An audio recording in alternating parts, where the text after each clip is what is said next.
আসসালামু আলাইকুম। সুপ্রিয় শিক্ষার্থী বন্ধুরা, আশা করি তোমরা সবাই ভালো আছো। আমি আজকে তোমাদের সামনে অষ্টম শ্রেণীর বীজগণিত নিয়ে আলোচনা করব।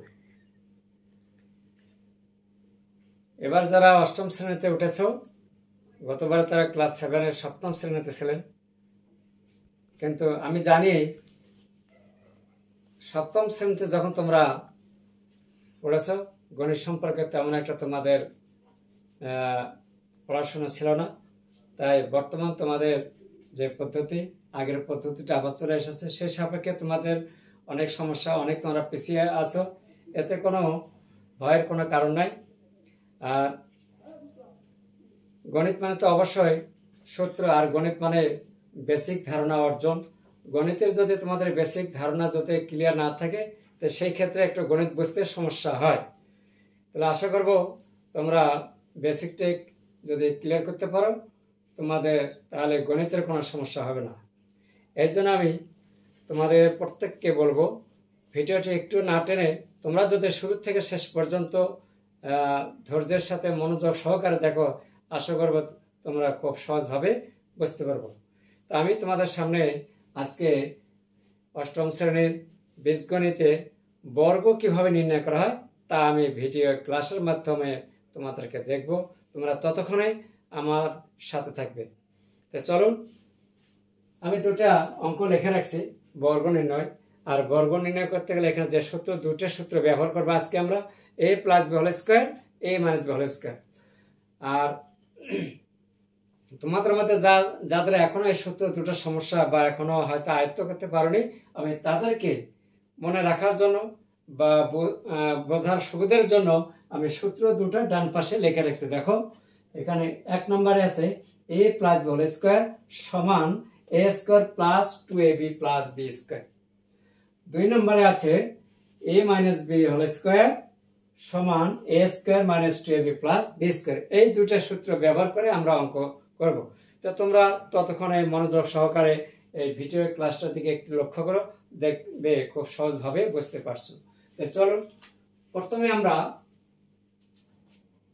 এই অঙ্কটা নেব।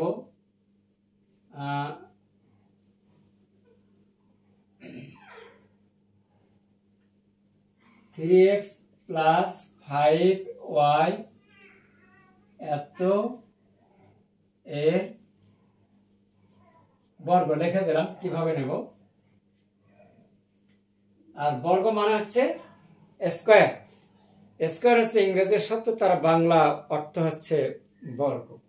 তো এখন আমি স্কয়ার দিয়ে দিলাম 5y²। এখন এইটাকে আমরা 3x কে আমরা a মনে করব আর 5y কে b মনে করব। তো সেই সাপেক্ষে আমরা এখন এই সূত্রটা ব্যবহার করব। তাহলে চলুন, এ হচ্ছে 3x² প্লাস সূত্রের 2a, আবার 3x লিখবো, আবার b বলতে 5y লিখবো। দেখো, a² plus 2ab plus b²। এই যে দেখো, এখানে আমাদের আছে b² বলতে আমরা এখানে কি লিখবো? 5y তার উপর স্কয়ার। এখন আমাদের আছে একটু ছোটখাটো হিসাবের ব্যাপার আছে। এই যে স্কয়ার, এই স্কয়ার কিন্তু 3 এর উপরেও আছে। তাহলে 3 এর উপর যদি আমরা স্কয়ার করি, তাহলে বুঝবো যে গুণ আকারে 3 কে 2 বার লিখবো। এই 3 কে আমরা গুণ আকারে কয়বার লিখবো? যেমন ধরো এখানে 3², তাহলে 3 × 3, 3 × 3 = 9 হয়। তাহলে এখানে আসবে 9, আর সেই সাথে এই স্কয়ার x এর উপর আছে, প্লাস এখানে গুণ অবস্থায় আছে 2 × 3x × 5y গুণ অবস্থায়। তাহলে আমরা প্রথমে সংখ্যাগুলো গুণ করে নেব। 3 × 2 = 6, 5 × 6 = 30 xy প্লাস, ঠিক এখানেও তাই, এই স্কয়ার কিন্তু 5 এর উপরে আছে। তাহলে 5 এর উপর যদি স্কয়ার হয়, তাহলে আমরা কি লিখতে পারবো? গুণ আকারে 5 2 বার হবে, 5 ইন্টু 5 সমান সমান কত 25। তাহলে এখানে স্কয়ার যদি 5 এর উপর আসে 25, স্কয়ার ওয়াই এর উপরেও আছে দিয়ে দিলাম। এই হচ্ছে আমাদের এত এর বর্গ নির্ণয়। খুব সিম্পল, খুবই সহজ।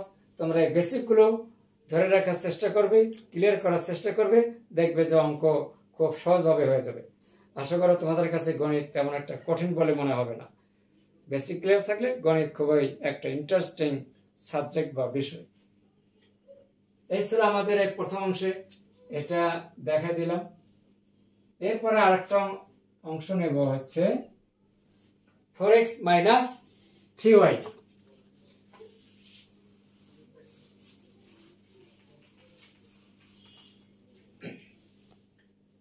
দ্বিতীয়টা হচ্ছে 4x minus 7y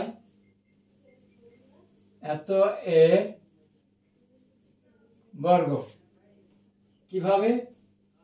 4x minus 7y square, বর্গ মানে হচ্ছে স্কয়ার, স্কয়ার দিয়ে দিলাম। এখন আমরা এখানে ডান পাশে যে সূত্রগুলো দেওয়া আছে তার মধ্যে থেকে এখন আমরা 2 নম্বর সূত্রটা ব্যবহার করব। তাহলে এখানে a বলতে এখানে 4x আর এখানে b আছে, এই b বলতে আমরা 7y কে আমরা b মনে করব। সেই সাথে আমরা কি লিখব? সমান সমান a square minus 2ab plus b square. এখানে a বলতে কি লিখব?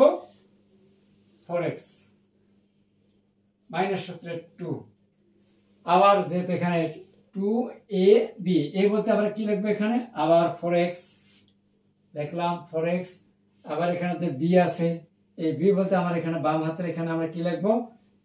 b এর জায়গায় লিখব 7y প্লাস b স্কয়ার, মানে আবার 7y তার উপর স্কয়ার। এইবার হচ্ছে হিসাবের বিষয়। এখন 4 এর উপর স্কয়ার থাকলে গুণ আকারে 4 দুইবার হবে, তার 4 4 16, এরপর x স্কয়ার মাইনাস এই তিনটা গুণ অবস্থায় আছে অর্থাৎ 2 ইন্টু 4x ইন্টু 7y, 4 দুগুণে 8 আর 7 টা কত?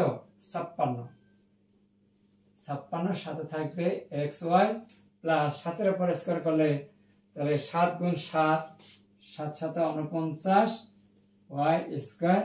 এই ছিল আমাদের নির্ণয় বর্গ। তাহলে আশা করব তোমরা বুঝতে পেরেছো। আমরা এই ভিডিও ক্লাসে তোমাদের কাছে কেমন লেগেছে তা অবশ্যই কমেন্টস করে জানিয়ে দেবে। আর সেই সাথে যারা দেখতেছো তাদেরকে অনেক অনেক ধন্যবাদ, এবং ইউটিউব চ্যানেল থেকে যারা দেখতেছো আর তাদেরকেও ধন্যবাদ। আর আমার চ্যানেলটাতে যারা এখনো নতুন বা তোমরা যারা এখনো নতুন আছো তো দেরি না করে একটা সাবস্ক্রাইব করে দেবে।